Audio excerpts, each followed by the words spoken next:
Hello, this is Gary Marr from Wendell Community College. This screen capture is for my CIS 150 AB students.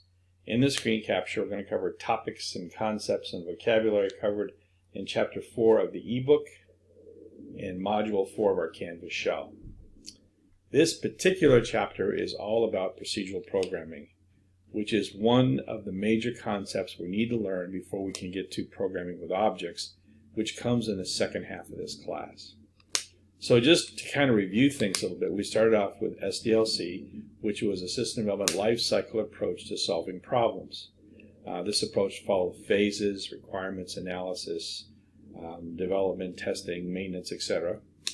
Then we moved on to the identification of identifiers and arithmetic and logical operators, which kind of led us into structured programming, which was the last section we covered. And that involved things like if statements or decision structures, and while loops or repetition structures, and had things like conditional Boolean expression statements and so forth. Well, now we're ready to move to the next step, which is simply taking all that code we've developed up to this point and looking within it for pieces that represent a section of the entire solution. Much like we have chapters in a book, we will have modules in our entire program. What that does, it takes a very complicated program and break it into pieces and divide and conquer, making it hopefully simpler to understand, much like chapters in a book, or even like the alphabetizing the phone book.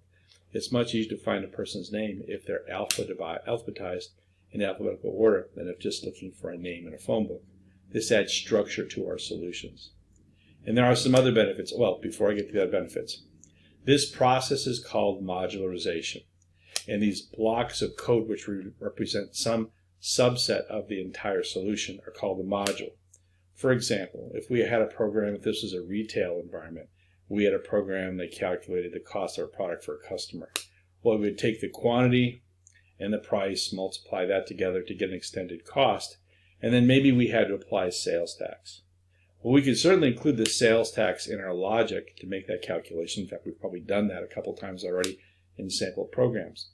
But we could also pull that section of code out that dealt with sales tax and actually treat it as a module or a standalone routine that could be used over and over and over again, either in that one group logic program or in other logic programs. So let's get into that in a little more detail here. Just before we do that too, modules, okay, which are used when we're sitting down to first define the logic necessary for our applications, turn into functions, subroutines, procedures, and methods in the life cycle of learning how to program. So once we get to Python, when I showed you a Python example of modularization, those module names are now called functions. Visual Basic has procedures and subroutines. Class objects have something called methods. They all mean the same thing, some subset of our entire program that represents one particular activity necessary to complete the task. Now, the benefits of modules. Like, why are we doing all this? If the program works, why are we worried about breaking it up into smaller pieces? Well, there's several reasons. First of all, that divide and conquer approach will take complex logic and make it simpler. Now, most of the applications we've looked at in class so far have been fairly simple, but I've worked in programs that had thousands of lines in them. There's a program that IBM had when I worked there, that had 1 million lines of code that was basically maintained by hundreds of people. To keep the organization and the design of that simple enough for people to work on it, you divide it up into pieces. The other benefits of modules is if we're using modules to create the application, let's say it's a fairly complicated application that did involve thousands of lines of code. I could have a team of people working on modules in Phoenix, a team of people working on a set of modules in LA, and a team of people working on a set of modules in Tokyo. And as long as they modularize their code so that that subset of function was all together in a module or function, I could bring them all together at the end. So it supports team computing. And then lastly, and this may be one of the more important aspects of learning about modules, is that we're basically creating now an environment where we can begin to reuse the application or logic code that we create. Software development is extremely labor intensive, which means that it takes a lot of time and labor to do even the most simpler things. We don't think like a computer. So therefore, it's a slow process that we have to do a lot of testing to ensure that we have a correct solution. If we take and develop a solution, let's say for the calculation of sales tax, and we know that for Walmart they use that literally in probably hundreds of programs, why would we want to recreate that same routine 100 times? Wouldn't it be better to create one module that did a sales tax calculation and then use it every time we need to use, or every time we need to calculate sales tax? What this would do is it would make the code probably more reliable and maybe more maintainable. Let's say that little routine had to be changed. Well, now instead of looking for that code snippet in, let's say, 100 different applications, we can change it in one module that's reused across 100 applications. Code reuse is a big thing in the computer industry, and basically it's the reason why you're taking this class. Object-oriented programming is now fundamental to all application languages, largely because what it allows you to do is reuse your code. So what is going to happen here is this chapter on procedural programming is going to build larger and larger into objects, and you will see how when you create applications now, you can build modules or objects and reuse those across multiple applications.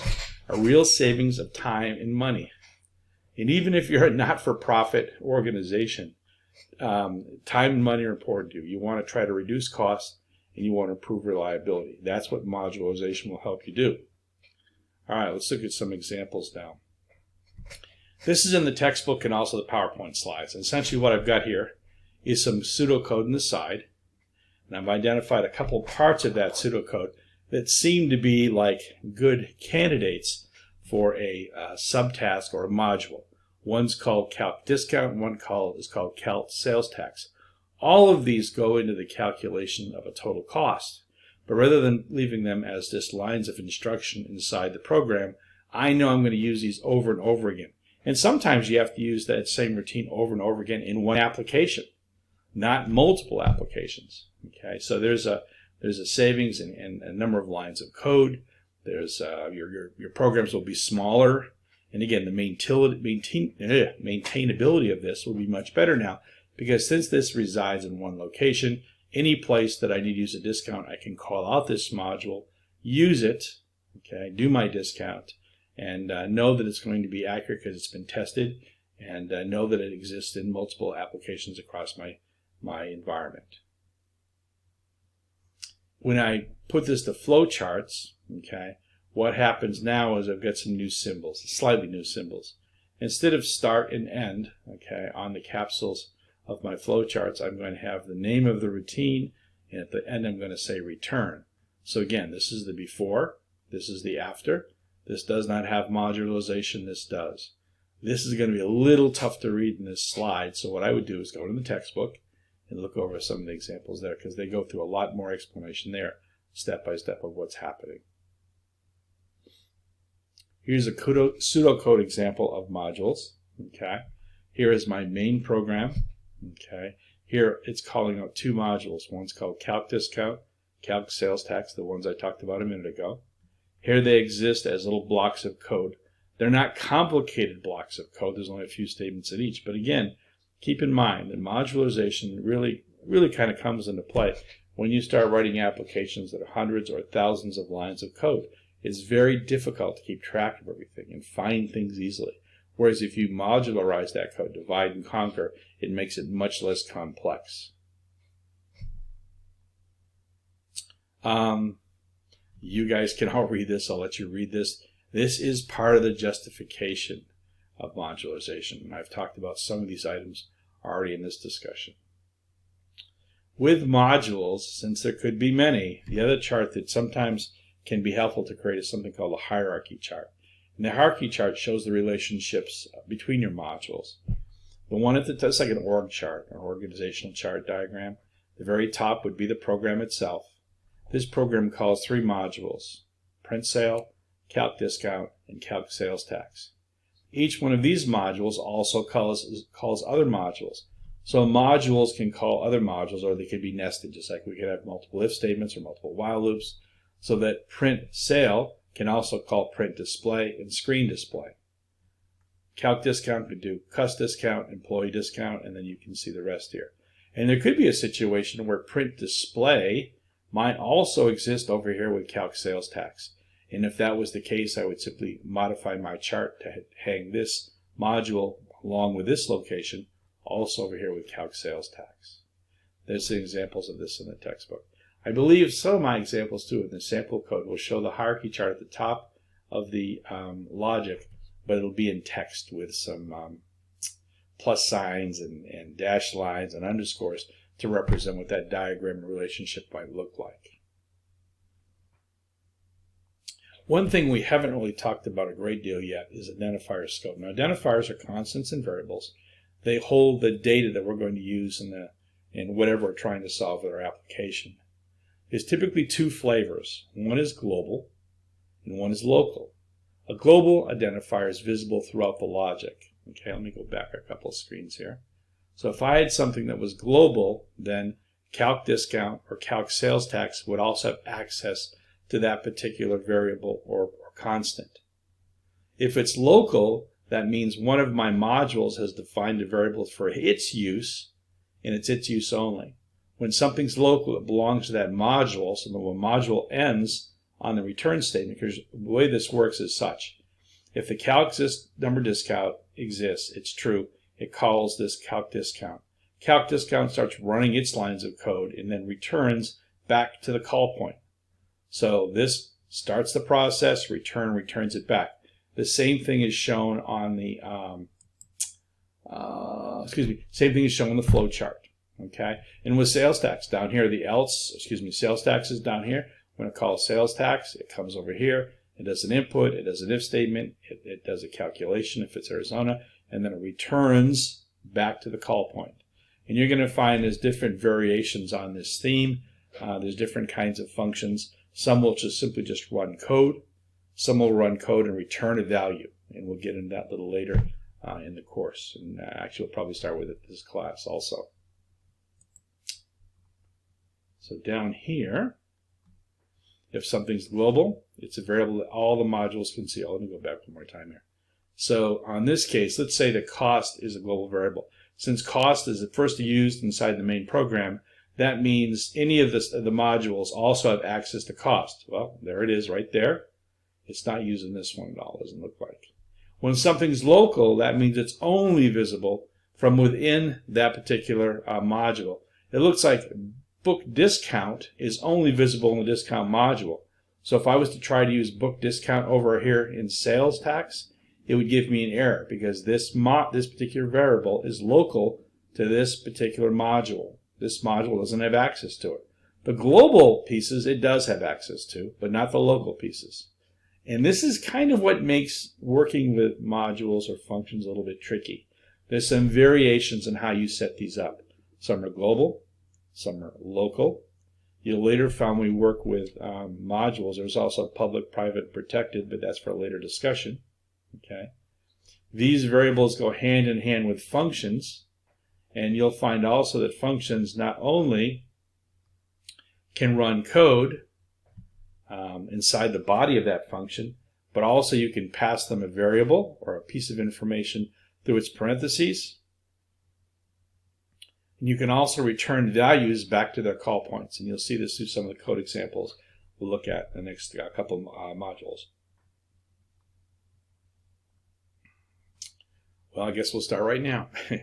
One of the examples and one of the variations with functions is you've seen where I've had functions or modules that didn't have anything inside the parentheses. Okay. Now you're going to see them that do. These are called parameters. Okay. And basically what happens is when I'm calling this sales tax, calc sales tax module, I'm giving it information which is in a global variable in my main program. So it's going to take state code, same name there, and it's going to pass it to my module. The module is going to accept it as a local variable called in state code. Again, whatever name you choose is up to you. I typically put IN in front of it, which is a trigger for me to know that came in from someplace else. I'll do my calculations and then I'll go back to the return and continue on my program. But you can have you can have no parameters, one parameter, many parameters.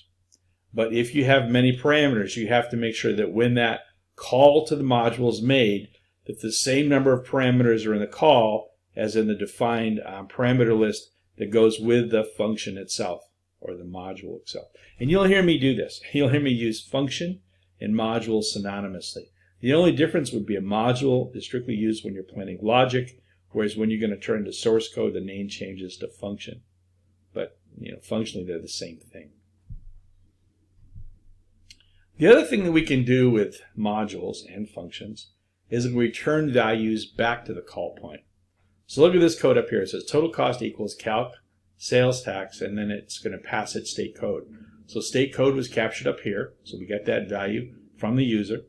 We now call sales tax. We give it the state code. We go through our logic, and instead of just saying return, we say return new total cost, which is something we just calculated inside this module. Notice that when I call this one up here, it didn't say call, it says total cost equals. There's an assignment operator. When that assignment operator exists, what it wants to do is take whatever is calculated this module and return it back to this variable. So now my variable total cost has the result of this logic. So this has kind of got both. It's got a parameter and it's also got a return.